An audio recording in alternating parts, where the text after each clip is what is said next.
New York शहर की politics में ना एक बहुत बड़ी हलचल हुई है। एक ऐसी जीत जिसने न सिर्फ शहर का बल्कि शायद पूरे देश का सियासी माहौल बदल कर रख दिया है। आज हम बात करने वाले हैं ज़ोहरान ममदानी की इसी ऐतिहासिक जीत के बारे में। तो हुआ ये कि 4 नवंबर 2025 को न्यूयॉर्क शहर ने ज़ोहरान ममदानी को अपना अगला मेयर चुन लिया। पर रुकिए, ये कोई मामूली इलेक्शन का रिजल्ट नहीं था। इस एक जीत के साथ ज़ोहरान ममदानी ने तो जैसे इतिहास ही लिख दिया। वो बन गए हैं न्यूयॉर्क शहर के पहले, जी हां, पहले मुस्लिम मेयर। जरा सोचिए, इतने डाइवर्स शहर के लिए ये कितना बड़ा पल है। तो चलिए आज इसी पर बात करते हैं। समझते हैं कि आखिर ये जीत इतनी स्पेशल क्यों है। कौन है ये ज़ोहरान ममदानी, उनके सामने आगे क्या चुनौतियां हैं और कैसे ये जीत एक बड़े बदलाव का संकेत दे रही है। तो सबसे पहले बात करते हैं इस ऐतिहासिक जीत की। देखिए, ये सिर्फ एक इलेक्शन जीतना नहीं है, ये न्यूयॉर्क की पॉलिटिक्स में एक नए चैप्टर की शुरुआत है। बात सिर्फ इतनी नहीं है कि वो शहर के पहले मुस्लिम मेयर हैं, वो सबसे कम उम्र के मेयर्स में से भी एक हैं। मतलब एक साथ दो बड़ी बातें। ये न्यूयॉर्क में एक तरह से जनरेशनल और कल्चरल दोनों तरह के बदलाव का इशारा है। अब सवाल ये उठता है कि ये ज़ोहरान ममदानी हैं कौन? युगांडा से निकलकर न्यूयॉर्क के मेयर ऑफिस तक का उनका ये सफ़र आखिर कैसा रहा? उनका सफ़र शुरू होता है 1991 में युगांडा से। फिर उनका परिवार अमेरिका आ गया और यहाँ आकर उन्होंने एक कम्युनिटी वर्कर के तौर पर बिल्कुल ज़मीनी स्तर पर काम करना शुरू किया। उन्होंने उन मुद्दों को उठाया जो आज उनकी पॉलिटिक्स की पहचान है। और देखिए, 2025 में वो न्यूयॉर्क के मेयर बन गए। वो खुद को एक डेमोक्रेटिक सोशलिस्ट मानते हैं। अब इसका मतलब क्या है? इसका सीधा सा मतलब है कि उनकी राजनीति के केंद्र में है समानता और सोशल जस्टिस। वो आम लोगों के हकों के लिए लड़ते हैं। तो फिर इस जीत का असली मतलब क्या है? ये सिर्फ एक इंसान की कामयाबी है या इससे कुछ ज्यादा बड़ा हो रहा है?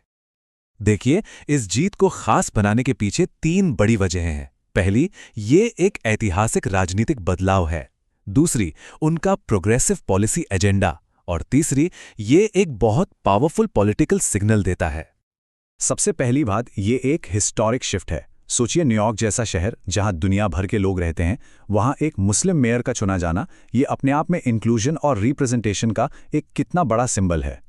दूसरी वजह है उनका प्रोग्रेसिव एजेंडा। उन्होंने किन बातों पर जोर दिया? अफोर्डेबल हाउसिंग, मतलब सस्ते घर, पब्लिक ट्रांसपोर्ट को फ्री करना, रेंट कंट्रोल और सोशल इक्वालिटी। ये वो सारी चीजें हैं जो शहर में रहने वाले एक आम इंसान की जिंदगी पर सीधा असर डालती हैं। और तीसरी बात, ये एक बहुत बड़ा पॉलिटिकल सिग्नल है। ये जीत साफ साफ दिखाती है कि अमेरिकन पॉलिटिक्स में अब प्रोग्रेसिव सोच का दबदबा बढ़ रहा है। लोग अब ट्रेडिशनल पॉलिटिक्स से हटकर नए लीडर्स को मौका देना चाहते हैं। चलिए, जीत की बात तो हो गई, पर अब आगे क्या? मियां ममदानी के सामने का रास्ता कितना आसान या मुश्किल होने वाला है? ज़ोहरान ममदानी अपना ऑफिस संभालेंगे 1 जनवरी 2026 को। इस तारीख से वो आधिकारिक तौर पर न्यूयॉर्क शहर के मेयर होंगे। लेकिन उनका काम बिल्कुल आसान नहीं होने वाला। एक तरफ है बड़ी बड़ी चुनौतियां, जैसे शहर का बजट संकट, फेडरल फंडिंग की कमी और जबरदस्त हाउसिंग क्राइसिस। और दूसरी तरफ हैं उनके वादे, जैसे पब्लिक ट्रांसपोर्ट को सुधारना और अपनी नई सोशल पॉलिसीज को लागू करना। एक बहुत मुश्किल बैलेंस बनाना होगा। तो आखिर में हमें ये याद रखना होगा कि ये सिर्फ एक चुनाव का नतीजा नहीं है, ये उससे कई बढ़कर एक बड़े बदलाव का प्रतीक है। ज़ोहरान ममदानी की इस जीत को अमेरिकन पॉलिटिक्स में एक नए चैप्टर की तरह देखा जा रहा है। एक ऐसा चैप्टर जहां डाइवर्सिटी और अलग अलग धर्मों का एक साथ रहना सिर्फ किताबी बातें नहीं, बल्कि एक जीती जागती हकीकत है।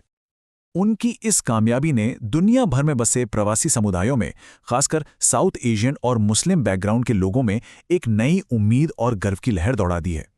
ये इस बात का सबूत है कि अमेरिकन ड्रीम आज भी जिंदा है। तो हम आपको इसी सवाल के साथ छोड़े जाते हैं। क्या ज़ोहरान ममदानी की यह जीत अमेरिकी राजनीति में एक नए दौर की शुरुआत है, या ये बस एक खास पल है जो बीत जाएगा? खैर, इसका जवाब तो हमें आने वाला वक्त ही देगा।